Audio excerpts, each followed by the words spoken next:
আজকে বানাবো আমি ট্যাংরার ঝাল। কড়াইতে তেল দেবার পর আমি মাছগুলো ভেজে নেব। সবই ডিমওয়ালা ট্যাংরা, না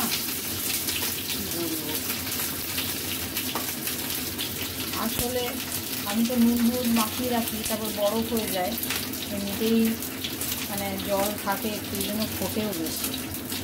তো মাছগুলো মোটামুটি ভালো করেই ভাজতে হবে। আর ডিমওয়ালা মাছ খেতে না আমার ভীষণ ভালো লাগে, মেয়েরও ভালো লাগে। তো 3 পিস মাছ আমি করে নিচ্ছি, বেশ ফ্রেশ এবং টাটকা ছিল মাছগুলো, খেতেও হয়েছিল খুব ভালো। তো মাছটা উল্টে পাল্টে ভালো করে কড়া করে ভেজে নিলাম। ভারী ভারী তো, আর আজকাল না এই সিলিকনের খুন্তিগুলো খুব একটা ভালো না। আমার একটা লাল ছিল খুন্তি, সেটা বেশ শক্তপোক্ত। এই সিলিকনটা এবার কিনেছি, সেটা একটু বেশ নরম, বেশ মোটা পাতেন না, তাই একটু উল্টাতে সমস্যা হয়। লালটা নিলে ভালো হয়। সেদিন আনতে গিয়ে লালটা কোনো কারণে গ্যাসের কাছাকাছি আসাতে একদম একটু পুড়ে গেছে। যতই হোক, ডাইরেক্ট আগুনের সামনে এলে পুড়বেই।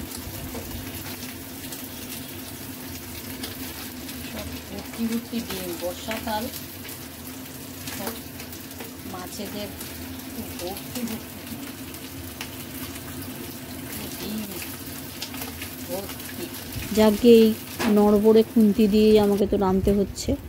এটা আমি উল্টে পাল্টে ভালো করে ভেজে নিচ্ছি। তবে মাছের ওজনের তুলনায় আর কি খুন্তিটা একটু নড়বড়ে হয়ে গেছে, এই যা। তো মাছটা আমি খুব ভালো করে ভেজে নিলাম। ডিমওয়ালা বাটা এগুলো খেতে খুব ভাল লাগে আমাদের। হ্যাঁ, ইলিশ মাছের ক্ষেত্রে ডিম হয়ে গেলে কিন্তু মাছের টেস্টটা একটু কমে যায়, আর দেখবেন তখন ডিমটার টেস্ট খুব বেশি হয়ে যায়। তাই ডিমওয়ালা ইলিশের থেকে ডিমওয়ালা ট্যাংরা বা বাটা খেতে খুব বেশি ভাল লাগে। বাটা খেয়ে দেখবেন ডিমওয়ালা হেভি ভাল লাগে আমার।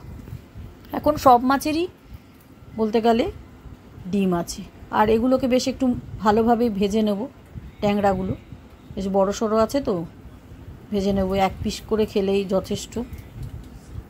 কড়া করে ভেজে আমি এগুলো তুলে নেব। কালো জিরা ফোড়ন দিলাম, তারপরে একটু হলুদ দিলাম, টমেটো পেস্ট দিলাম। এবারে এতে মশলাটা ভালো করে আমি নেড়ে নিচ্ছি। ভালোভাবে মশলাটা হয়ে গেলে পর আমি একটু জিরে আর ধনে গুঁড়ো দিয়ে নেব। আমি শুধুমাত্র জিরে দিই না, একটু ধনে গুঁড়ো এর সঙ্গে দিই। তো এক কাঁচা লঙ্কাটা আগে দিয়ে নিই চিড়ে।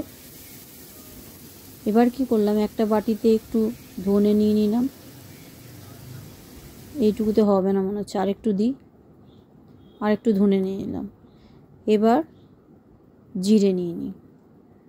এবার একটু জিরে দিয়ে নিই। আর একটু লাগবে, 2 চামচ জিরে দিলাম, 2 চামচ ধনে দিলাম। হলুদটা আমি বেসিক্যালি ওই কড়াইতে দিয়ে দিই, কারণ তাহলে একটু ঝোলটা লাল হয়।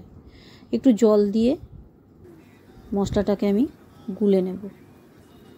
গুলে নিয়ে এটাই আমি ডাইরেক্ট কড়াইতে দিয়ে দেবো। মশলাটা কষানো হচ্ছে, টমেটোটাও বেশ ভাজা ভাজা হয়ে গেছে। হলুদটা ওই যে বললাম লাল করার জন্য আমি আগে তেলেই দিই। কখনো কখনো আমরা লাল করার জন্য চিনি দিয়ে থাকি, কিন্তু এক্ষেত্রে মিষ্টির দরকার নেই। মাছ আমি অতটা মিষ্টি খাই না, মানে খাই না। কিছু কিছু মাছে অবশ্য টেস্টের জন্য দিতে হয়, ট্যাংরা মাছে তো দেবো না। তো এভাবে ঝোলটা কষিয়ে নিচ্ছি, মোটামুটি মশলাটা আর কি কষিয়ে নিচ্ছি, ঝোলটা বানিয়ে ফেলবো। মশলাটা কষানো হয়ে গেলে পরেই আমি জল দিয়ে দেবো। ওই যে শুকিয়ে এসছে, মশলাটা কষানো হয়ে গেছে, তেলটাও ছেড়ে ছেড়ে আসছে। হ্যাঁ, অল্প তেলে রান্না কি করে করতে হয় আমাকে দেখলে বুঝতে পারবেন। আমি একদম অল্প তেলে রান্না করি।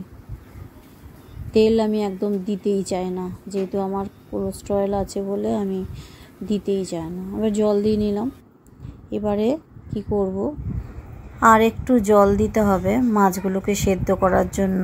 তাই আগে কি করব, মাছটাকে দিয়ে নেব, তারপর পরিমাণ মতো জল দেব। এবারে জল দিয়ে পরিমাণ মতো নুন দিয়ে ঢাকা দিয়ে দেব। ঢাকা দেওয়ার পর আমি ঝোলের টেস্টটা দেখবো, তারপরে ধনে পাতা কুচি দিয়ে ছড়িয়ে দেবো। এবারে একটা বাটিতে তুলে রাখবো বা প্লেটে তুলে রাখবেন, খাওয়ার সময় হলে ডাইরেক্ট গরম গরম আমি প্লেটে তুলে নিয়েছিলাম। এই দেখ তো, চাবিটা দিয়ে দে, আমার রান্না হয়ে গেছে।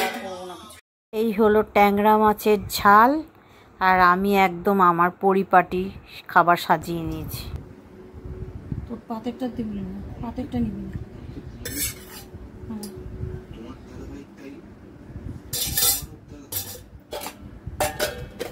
লাউ পাতা খাবি তো?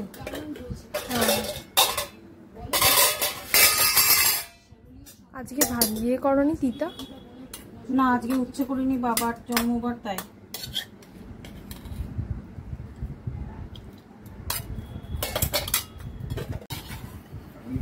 কচুর তরকারি খেয়ে নিবি তো?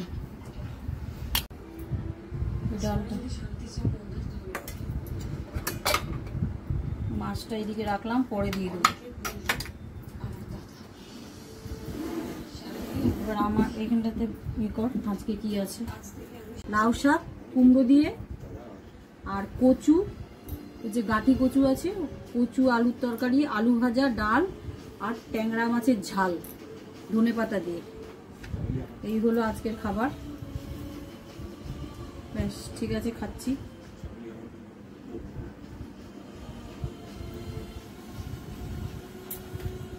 পাতা, লাউ পাতাটা দিয়ে খেয়ে নিই একটু, বন্ধ করতো। ওকে দিতে দিতে ওর খাওয়া তো হয়ে গেল। এবার পরে আমি খেতে বসছি বলে আমার একটু সময় লাগবে, আর ও তো অল্প অল্প খাবে না, ওর এই জন্য মাছের টাইম হয়ে গেছে, আমি এখনও খেয়ে চলছি। ডাল গন্ধ লেবু ছাড়া আমাদের চলেই না, প্লেন ডাল হলে গন্ধ লেবু দিয়ে আমাদের ডাল খেতেই হবে।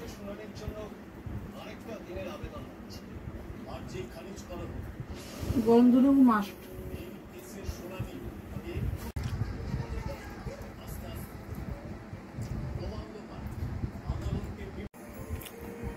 এই মাছটা নিয়ে নিলাম আমি। যা ডিম আছে না পেটে, বর্ষাকালে এমনিতেই মাছে, সব মাছেই খুব ডিম হয়। মাছটা ছবিটা তো দেখছি না কিছু,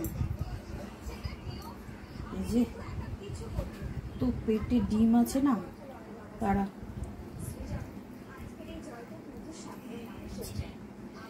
বহুত ডিম।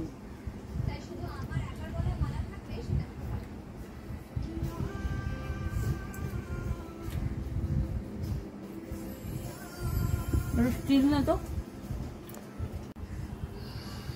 মাছটা কেমন হয়েছে? খুব ভালো হয়েছে। হেভি লাগছে তো ক্যামেরাটা কেটে।